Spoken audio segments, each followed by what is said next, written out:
Hey everyone, this is a Volvo XC70.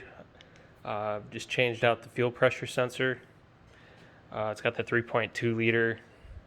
If anyone else out there wants to change it, the fuel pressure sensor is right here. It's an original Bosch unit. What you need to do, it's pretty simple. First, you need to, under the dash, there is a 20 amp fuse under the passenger. You want to pull the fuse here first. Is this one right there? It's fuse number 22. That is the fuel pump. You want to pull that fuse, start the car, let it run until it dies, and then that will relieve the fuel pressure. Once you do that, there is a T25 Torx screw that holds this in, which is right here.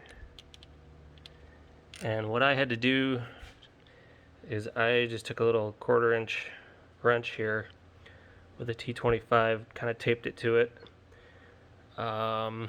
You break that screw free and put a rag under there. This just clips off right here, but you just, once you get that screw out of there, you just pull that, this thing slides right off, put a new one on, tighten it back up, put the fuse back in, start right back up. That's all there is to it.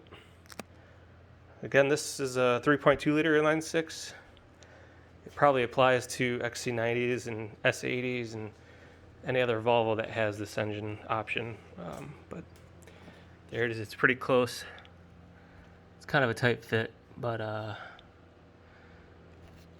this is how I did it. You can get those little ratcheting ones as well. But I didn't have one, so I just used one of those. Yeah, that's it. Hope this helps.